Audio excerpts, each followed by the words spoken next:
Are collapsing pensions about to bring hell to America? The toxic dollar is bringing hell in a handbasket. Along with the student loan debt bubble and other major financial factors, the looming pensions crisis is bound to be the death of us all. Because it's based on a future promise to pay, it has long been a benefit dangled to solve strikes and union disputes, because, in the end, it is just more debt, whether private or public. With tens of trillions in unfunded liabilities, the weight of an avalanche remains dangling over our heads. An aging population is cashing in on needed retirement benefits while the younger generations must support multiples that are unsustainable financially. Somewhere between the retiree that needs clothing, food, and lodging, and the bankruptcy of cities and state governments is the makings of the next economic crisis. Via againstcronycapitalism.org. This is one of those things that few will pay attention to until it's a 5-alarm fire. Then the policymakers will run around with their hands in the air saying they didn't see it coming. Of course they did. But addressing the problem is hard and will make people unhappy in the short term. This blog pointed out the sad and quiet fact that entities like the government of South Carolina are deep in debt over pensions. Everywhere there are failing social systems. And somewhere, the rubber is going to meet the road, and people are going to get hurt. As SHTF previously reported, in 2014 a new federal law made it possible for pension funds to cut benefits for their recipients. In October of 2015 the canary in the coal mine fell over and died when Illinois announced that the state was posting pension payments because it ran out of money.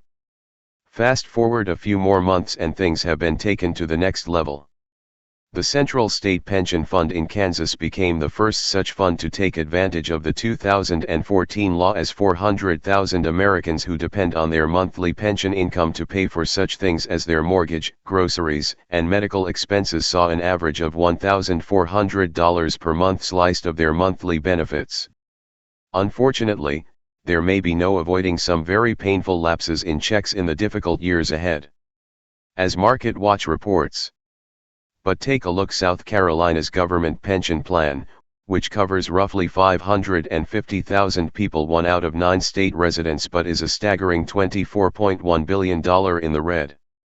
This is not a distant concern, but a system already in crisis.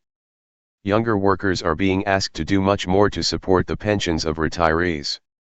An analysis by the Post and Courier of Charleston noted recently that government workers and their employers have seen 5 hikes in their pension plan contributions since 2012, and there's no end in sight.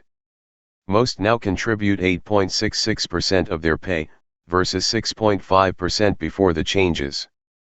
At the same time, the pension fund has been chasing more stocks and alternative investments instead of relying on stable investments like bonds that may be much less volatile but generate only meager returns. And if that's not troubling enough, South Carolina's pension fund is far from alone. Yet, California's CalPERS public retiree system is notoriously underfunded and doomed to implode. Chicago, Detroit, and other urban wastelands are sagging under abysmal debt. Dallas, Texas pensions went insolvent. Puerto Rico is nothing but a propped-up holding corp, SE. Something massive has been swept up just under the carpet.